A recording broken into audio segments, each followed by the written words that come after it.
হাঁ করে উপর হয়ে শুয়ে আছে। এটা নিরীহ কুত্তা বলছে, ঠিক আছে তুমি লেবু জলের শরবত আমি দেবো, তুই থাম। হ্যাঁ, এই দেখো তোমার ছেলে দিন গেলে পরে 14টা করে বিমল আর তেরঙ্গা বলছে গরু 14টা করে বিমল চিবোচ্ছে। অল্প দিনে যৌবন হারাবে খোকা, অল্প দিনে বউ পালাবে ঘর ছেড়ে, হারবাল কোম্পানি ছানা। আমার আল্লাহ বলেন ওয়ালাকাদ যারআনা লিজাহান্নামা কাসীরাম মিনাল জিন্নি ওয়াল ইনস লাহুম কুলুবুল লা ইয়াফকাহুনা বিহা ওয়া লাহুম আ'ইনুল লা ইবসিরুনা বিহা ওয়া লাহুম আযানুল লা ইয়াসমাউনা বিহা উলাইকা কাল আনআম। বোঝেও বোঝে না যারা, বিবেক আছে বোঝে না, দেখেও দেখে না যারা, চোখ আছে দেখে না, শোনেও শোনে না যারা, কান আছে শোনে না, উলাইকা কাল আনআম। তারা কখনো মানুষ হতে পারে না, এটা মহান মালিকের ঘোষণা। কোরআনেতে পারা নম্বর 9 পৃষ্ঠা নম্বর 13 লাইন নম্বর 1। সন্দেহ হলে কোরআন খুলে দেখ, আমার আল্লাহ পাক রব্বুল আলামিন জানিয়ে দেয় গরু ছাগল লজ্জা শরম করে না, যেখানে চাই পেশাব করে, পেশাব করে গরু ছাগল পানি নিতে হয়। আর যারা পেশাব করে মুসলমান পানি নেয় না, সমাজ যারা মানে না, জানতে হবে গরু ছাগলের চাইতে খারাপ, তারা মানুষ না। গরু ছাগলকে খোলা পানি দাও, গরু ছাগলকে টাটকা পানি, ফিল্টার পানি, নদীর পানি দাও। পিয়াস লেগেছে গরু ছাগল পান করে নেয়। আর মুসলমানের ছেলে যদি খোলা পানি, হালাল পানি, হারাম পানি এটা যদি বুঝতে না পারে, এখন তো মুসলমানরাও পান করছে, করছে কি করছে না? আপনাদের এলাকার ছেলেরা তো খায় না, খায় যে মদ পান করে তাকে কুকুর বিড়ালে ঘৃণা করে, যে শরাব পান করে সমাজের মানুষ তাকে ঘৃণা করে, যে শরাব পান করে তার ছেলে মেয়ে মাথা উঁচু করে দাঁড়াতে পারে না, যে শরাব পান করে সমাজের মানুষ তাকে দু নয়নে দেখতে পারে না। মাতাল মদ খেয়ে উপুর হয়ে শুয়ে আছে ন্যাংটো হয়ে।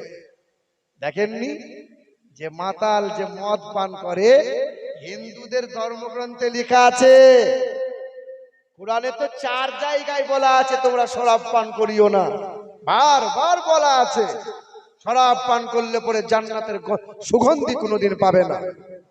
হিন্দুদের বেদে লেখা আছে তোমরা নেশাগ্রস্ত অবস্থায় কোনোদিন মন্দিরে পা রাখবে না। আবার দেখবেন দুর্গা পুজো, কালী পুজো হয়, এত পরিমাণে মদ পান করে ন্যাংটো হয়ে, কখনো আবার বউকে মাও বলে ফেলে। হ্যাঁ, তো উপর হয়ে শুয়ে আছে। দেখবেন গুরুজনরা বলে নাকি লেবু জল দিলে পরে নাকি মাতালের নেশা কেটে যায়। হাঁ করে উপর হয়ে শুয়ে আছে। এটা নিরীহ কুত্তা বলছে, ঠিক আছে তুমি লেবু জলের শরবত আমি দেবো, তুই থাম। হ্যাঁ, ট্যাং তুলে দিয়েছে বুঝলেন। এ তখন জীব নেড়ে বলছে সাংঘাতিক শরবত রে, এই জাপানি শরবত দিল কে? কুকুর বলছে আমি ছাড়া আবার কে? বুঝতে পারছেন না? মুসলমান যদি হারাম হালাল বুঝতে না পারে, কোনটা হারাম পানি কোনটা গোলা পানি, আমার আল্লাহ পাক জানিয়ে দেয়, জেনে রাখতে হবে মানুষের বাচ্চা নয়। উলাইকা কাল আনআম বাল হুম আযাল উলাইকা হুমুল গাফিলুন। 4 পায়ে গরু ছাগল কুকুর বিড়ালের চাইতে খারাপ। বাল হুম আযাল উলাইকা হুমুল গাফিলুন, তারা পথভ্রষ্ট। আচ্ছা আপনার বাড়িতে গরু আছে, আছে না নাই? আচ্ছা এই যে গলার দড়ি যদি গোয়াল থেকে খুলে যায়, আপনার গ্রামের সামনে জমিটায় সরিষা বুনেছেন আপনি, সরিষা, আপনার গরুটা ছুটে এসে জমির সামনে দাঁড়িয়ে দাঁড়িয়ে চিন্তা করছে এটা তোমার মালিকের জমি, না এটা আমি খাবো না, পরের জমি খাবো আমি। আচ্ছা গরু এটা ভাববে না সামনে যেটাই পাবে সেটাই চালাবে? হ্যাঁ, ওই দেখো তোমার ছেলে দিন গেলে পরে 14টা করে বিমল আর তেরঙ্গাও গরু 14টা করে বিমল চিবোচ্ছে। অল্প দিনে যৌবন হারাবে খোকা, অল্প দিনে বউ পালাবে ঘর ছেড়ে, হারবাল কোম্পানি ধনী হবে। বিমল কম খা একটু। হ্যাঁ বাবাজিরা আমার সুরাট চক্র বন্ধুরা, আমার শুধু মানুষেরা, গরু ছাগল গোয়ালে থাকে, গরুর বাছুর লাফালাফি করতে গিয়ে আগুনে পা পড়ে গেছে আর পাটা পুড়ে গেছে। আচ্ছা গাই গরু এ বসে বসে কাঁদবে, বসে বসে বাছুরের জন্য কাঁদবে, না নিজের খাবার ঠিক নিজে চালাবে? ও অবলা প্রাণী, কিন্তু আমরা তো মানুষ, আমাদের তো বুদ্ধি আছে। হ্যাঁ, একটা মুসলমান কষ্ট পাচ্ছে আর এ বলছে সুবহানাল্লাহ সুবহানাল্লাহ, ও যা যা করছে করুক, ও যে মানা যে মরছে মরুক, যে খেতে পেলো না পেলো ও সব দেখা, আমি তো ঠিক আছি সুবহানাল্লাহ সুবহানাল্লাহ। হ্যাঁ, কি হবে নামাজ রোজা ইমানদারের বড়াই করে, কি হবে নামাজ রোজা ইমানদারের বড়াই করে, যদি ওই খোদার কোরআন পড়ে থাকে নর্দমাতে। মসজিদের কোণে বসে জিকির করো যতই কষে, মসজিদের কোণে বসে জিকির করো যতই কষে, এইভাবে যাই না পাওয়া আল্লাহকে। কি হবে বেঁচে থেকে অযথা বিদ্যা শিখে, যদি না করতে পারো শোষণবিহীন সমাজটাকে। কি হবে আলেম হয়ে ইমাম সেজে সমাজেতে, কি হবে আলেম হয়ে ইমাম সেজে সমাজেতে, যদি পারো সত্য কথা উচ্চ স্বরে না বলিতে। চাকরির ভয় করো যদি ছেড়ে দাও ইমামতি, চাকরির ভয় করো যদি ছেড়ে দাও ইমামতি। কি হবে ধোঁকা দিয়ে আল্লাহকে, কি হবে বেঁচে থেকে অযথা বিদ্যা শিখে, যদি না করতে পারো শোষণবিহীন সমাজটাকে। জুম্মার দিন, তাই না?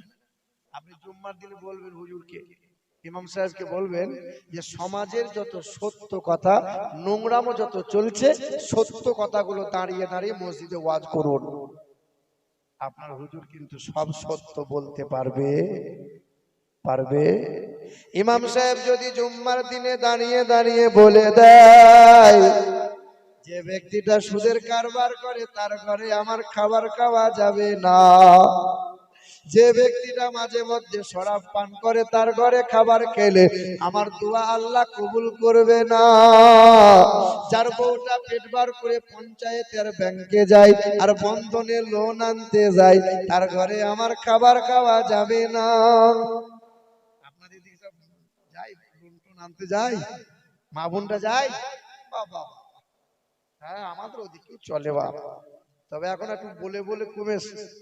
বাড়ির সামনে বসে আছি আর পাশের বাড়ি একটা ভাবি সম্পর্কে হয়, এইরকম ঠোঁট পালিশ গাল পালিশ দিয়ে কুচিয়ে শাড়ি পরে পেটটা বার করে হেলতে দুলতে যাচ্ছে। আমি চিন্তা করছি কি ব্যাপার, এ কি ব্যাংকের চাকরি টাকরি পেলো নাকি? মানে কি ব্যাপার, ও কোথায় যাবে? বলে ষাঁড় আসবে গো। কে আসবে বলো? ষাঁড় ষাঁড়। আমি তোমার বাড়ির ষাঁড়টা কি করেছে? বলছে বাড়িতে বসে বসে বিড়ি খাচ্ছে। আর তোমার লোকটাকে বলে দিও যেন গলায় দড়ি দিয়ে মরে যায়। ও ঘরে বসে বসে বিড়ি খাচ্ছে, বউ করে যা ইনকাম করে নিয়ে যা, টাকা নিয়ে আসবে। কি হয় বাবা, ওই শ্যাটটাকে মধ্যখানে বসিয়ে রেখে 10টা মহিলা গোল করে ঘিরে ধরে। স্যার একটু দেখো আমাকে, একটু দেখো, আমার লজ্জাও নাই শরমও নাই। আপনার গ্রামের ইমাম সাহেব যদি দাঁড়িয়ে দাঁড়িয়ে ওয়াজ করে দেয়, যার বউটা পেট বার করে পঞ্চায়েতে যায়, ব্যাংকে যায়, বাজারে যায় আর বন্ধনে লোন আনতে যায়, তার ঘরে আমার খাবার খাওয়া যাবে না। যে ব্যক্তিটা ভাইয়ের হক মেরে মেরে খায় ওর ঘরে আমার খাবার খাওয়া যাবে না। যে বিয়েতে ছেলের বিয়েতে মোটা টাকা বাপ গুনে গুনে পণ নেয় ওর বাড়িতে ওর ভোজ খাওয়া আমার যাবে না। এই বাড়ির খাবার খেলে আমার দোয়া কবুল হবে না। জেনে রেখে দেবেন ইমাম সাহেব সত্য কথাগুলো। কাল যদি জুম্মার দিনে দাঁড়িয়ে বলে দেয় পরশু দিন কি চাকরি রইবে? কথা বলেন না কেন? চাকরি কিন্তু আর রইবে না। এখন তো মসজিদে ইমাম মানে ইমামতি করা এত কঠিন, বুঝলেন? গ্রামের মুসলিম সব মুফতি হয়ে গেছে গো। একজন গরিব মানুষ মৌলবি হয়েছে, দিয়ে যে মসজিদে থাকবো, তা কোথায় থাকবে? যাই তো গরিব মানুষ 20-25 টাকা পকেটে নিয়ে বেরিয়েছে, জুম্মা নামাজ পড়তে গেছে। তা কমিটির লোক বলছে, হুজুর বায়ান করুন একটু, শুনি কেমন বায়ান আপনি করেন। তো বায়ান সুদের ব্যাপারে একদম খেসে দিয়েছে, সুদ, সুদ খাওয়া হারাম, যে ব্যক্তি সুদ খায় তার ঘরে খাবার খাওয়া যাবে না, যে ব্যক্তি সুদের কারবার করে তাকে মসজিদের সেক্রেটারি ক্যাশিয়ার থাকা যাবে না।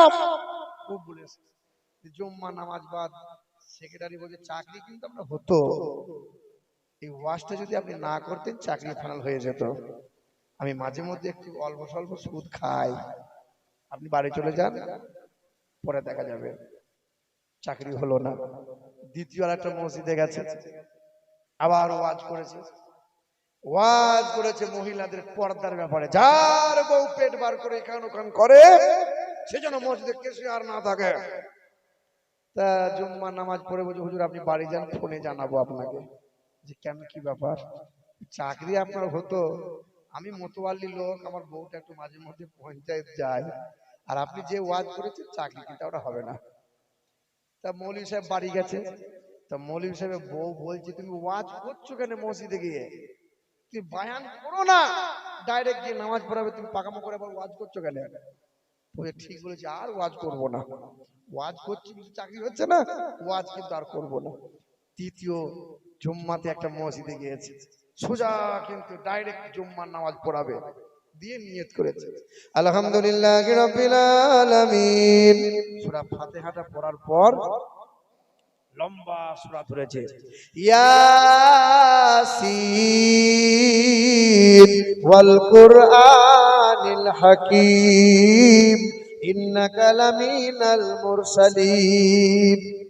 এরকম করে জুম্মার নামাজটা পড়ার পরে মসজিদের যে সভাপতি ছিল, বলেন, সে কেউ তো সাপের মতো ফুলছে। তারপর কি হলো কি তোমার? বলছে মৌলভীকে ডাক। কেশিয়ারের নাম ইয়াসিন, তার বাপের নাম হলো হাকিম। ইয়াসিনের নাম হবে নামাজে, হাকিমের নাম হবে আমার নাম কই? তা বলছে মৌলভী বলছে, আমি আর ইমামতি করবো না, আমি আর ইমামতি করবো না, তোরা ইমামতি করে চালা। কথা বুঝতে পারছেন? ইমামতি করা বা খুব জ্বালা। কিছু মানুষ দেখবেন শুধু মৌলভীদের খোঁচা মারে, এদিকে লোক নাই, আমাদের ওদিকে আছে কিছু কিছু লোক থাকে সমাজে, খোঁচা মারার লোক থাকে কি থাকে না বলেন?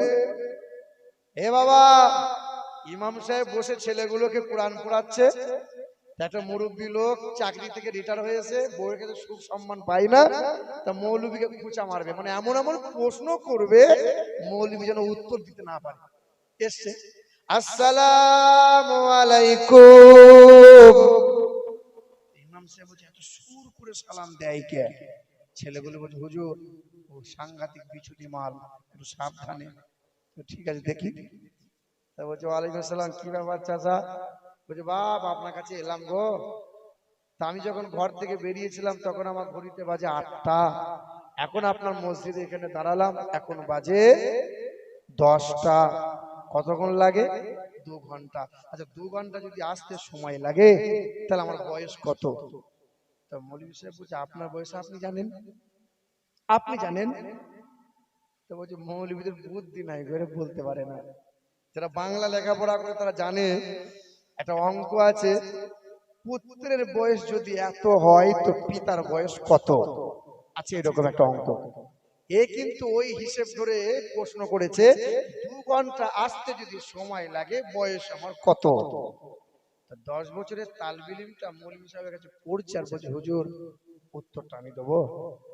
তা দেখবেন যারা মাদ্রাসায় যারা পড়ে, তালবিল ইলম যারা হয়, তারা কিন্তু সাংঘাতিক জিনিস। কি বলছেন বলেন? হ্যাঁ খুব। তো 10 বছরের ছেলে তখন বলছে, চাচা আপনার বয়স এখন 60 বছর।